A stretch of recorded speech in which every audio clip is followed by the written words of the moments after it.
Richard, what can you tell us about the Atomos Ninja Inferno?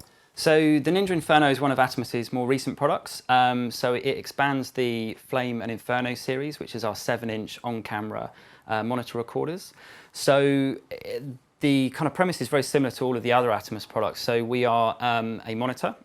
We are a recorder, we're a playback device, and we're an edit logging device. So all Atomos products basically take an uncompressed feed out of the camera. So in all cameras you have a lens, a sensor, and then all the internal processing. Now, even broadcast spec cameras have a lot of internal limitations, how they process color, how they sample it, the bit depth, the codecs they record to, the type of media they record to. So what Atomos do is we record into an edit-ready format directly off the sensor of the camera. So that be either Apple's ProRes, Avid's DNX codecs, or in certain cases Cinema DNG. So in this case, with the Ninja Inferno, we're an HDMI product. So we're an HDMI in, so we're giving you monitoring with assist for focus, exposure, framing, etc., all your kind of waveform scopes. We're a day bright screen, so it's 1500 nits, so you don't necessarily need a sun hid in most outdoor environments. That also gives us HDR capabilities, and we have an HDMI output, so we can feed a screen or another monitor for a producer, director to look at. And on here we're recording to ProRes or DNX, and that's up to 4K 50 or 60 frames a second, or HD up to 120 frames a second. Well, there's currently no HDMI camera outputting at 120, but that will obviously come. So it adds value really to lower end cameras, as well as obviously adding functionality to the more higher end cameras. Exactly. So, it doesn't matter whether it is a DSLR and very, very destructive compression inside, or whether it is a broadcast approved codec inside the camera. This is recording a 10-bit 422 edit-ready footage, and we're recording to removable 2.5-inch form factor media, which comes in the side here. You don't need to power cycle anything, it just hot swaps in. So it's commodity priced media. Everything uses SSDs, laptops, set-top boxes, etc., data centers and servers all around the world. So it's not like SD cards and CFOS, which is designed specifically for the camera industry, and therefore it has prices and capacity limitations. And particularly in the case of SD cards, there's lots of different speed rating.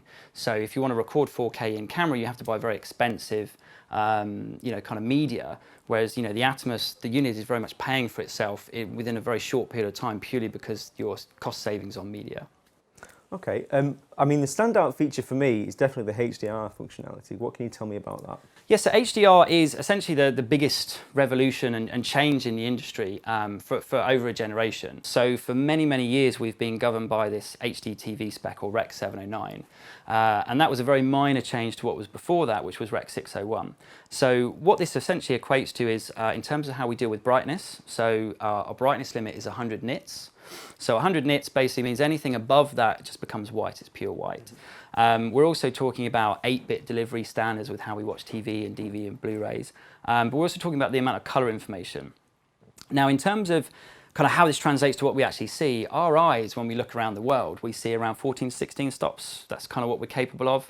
But our eyes always shift. Mm-hmm. So, it's, we're adjusting. Yeah, exactly. Yeah. We've got this massive processing capability called our brain behind our eyes, with some very good lens and sensors here. Now, camera sensors are capable of that. A lot of cameras, it's 10, 12, 14, cinema cameras, 16 stops of dynamic range. But everything that we're viewing and looking at on when we're monitoring from that camera is 6 stops, and that's what this Rec 709 specification is. So HDR as the new standards basically raises our luminance limit to 1000 nits and beyond, and also expands our color space. So we're not talking about sort of BT 709 anymore. We're not even talking about DCI-P3. We're actually working to BT 2020. Now that's a massive color gamut. Now there's no screens in the world that can show that, but it's kind of like a holy grail of space to work within and grow into. But we are seeing a drive where these new HDR TVs that you can buy, and they've been available for well over a year now, coming up to 2 years you've been able to buy an HDR TV.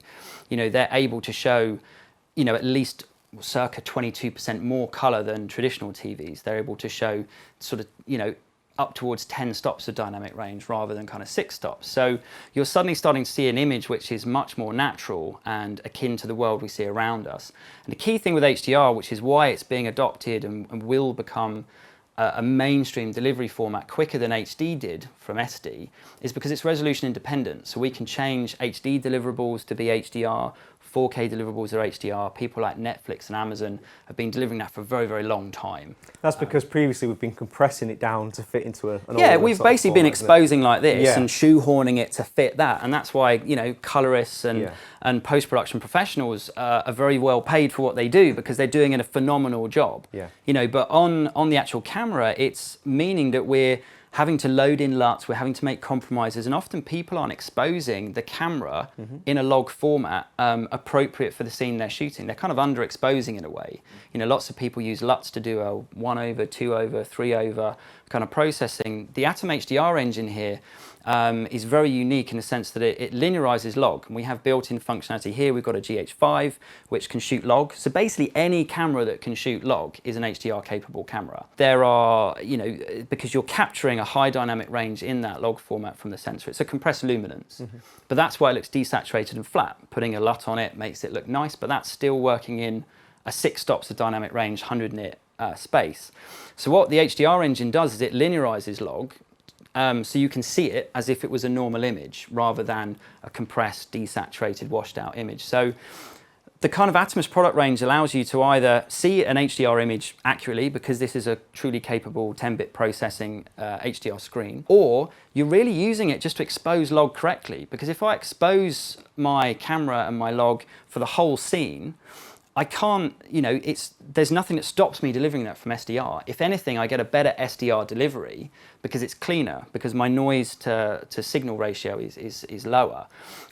So, you know, my base noise is here. If I expose like that, my signal to noise ratio is high. If I expose for the scene, for HDR effectively, then, you know, my noise is much less sort of obvious. So does that mean then that if, let's say for example, if I'm a self-shooter, does that make it easier for me to expose then with my camera? Yeah, and this is one of the key things with cameras like GH5, Sony Alpha 7S, Fuji X-T2, a lot of these kind of really good cameras that are very, very affordable, and you can shoot some really good cinematic footage off it.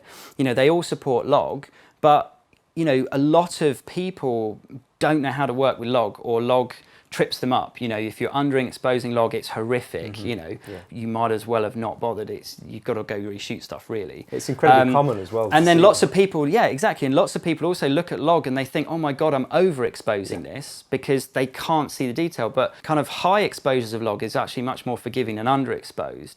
So really the Atom HDR engine is taking the science and the maths and the metering and the you know, all of those kind of things that professionals are used to working with. It takes that out, and it's like a viewfinder through to basically what your camera sensor is actually seeing. So if the image looks correct here, the sensor is correct. If you start to see things blowing out in the HDR function here, you know that the sensor is not coping with it. You're pushing it too far, or you know, you need to apply ND or whatever it might be. But it's really helping you kind of set up lighting, set up makeup. You know, these are some of the considerations that HDR deliverables will have a knock-on effect with production, because we are talking about more detail, you know, detail in the lowlights and the shadows, you know, details in the highlights, the color in the highlights. You know, lighting needs to be addressed and managed correctly. You know, wigs can't look fake because they'll be more obvious. You know, yeah, post-production can do some clever stuff with grading. This kind of allows you to get the most out of that camera sensor, and easily, you know, anyone can use it and expose that scene and that shot very, very easily. So what does it record to then? So basically we record to this removable 2.5-inch form factor media. So here, this is a GTEC drive module. So we partner with industry standard people like GTEC and Angelbird. We also support other manufacturers, people like SanDisk and Samsung and other brands. So Atomos supply a plastic caddy, so you can fit your own drive, or you can buy ready-to-use media from certain partners. But you know, pricing of this is, it's very, very commodity. You know, 250 gig drives, you know, you're talking less than £100, and that's giving you a lot of record time. Yeah, it's always the price per gigabyte, isn't it? When exactly. you see that, you realise actually, yeah, spending a few £400 on it. And that's it. And you know, a 500 gig drive, you know, you're shooting at the highest quality of ProRes 4K 25p. You know, that's over an hour and a half's worth of footage. You know, if you go down to HD, you're talking 5.5 hours off a 500 gig drive. So you get a lot of record time at a visually lossless quality that is edit ready. Because, you know, when people are editing in Final Cut, Adobe, Edius, Lightworks, Avid, whatever it might be, you know, these are the codecs that software is written for. That software wants it. Post-production houses want to have ProRes and DNX or stuff like that. They don't want to have Sony XAVC or Canon Media or Panasonic or whatever, or MPEG. you know, that's horrible, it's a nightmare, it's destructive, and you Yeah. know, you know the pain exactly. that people go through. Yeah. So yeah, we're basically saying bypass that. And it's also time. You know, if someone sends you media, you'll go, right, well, we'll transcode this all to ProRes or DNX. That's it. You know, that takes up someone's time, workstation time, that costs money. So you're getting this is done for like you. edit friendly straight away, Yeah. isn't it? It's just Exactly. It's all elements of your workflow, multiple devices, basically combined into a single product that's less than £1,000. Excellent. That's the Atomos Ninja Inferno.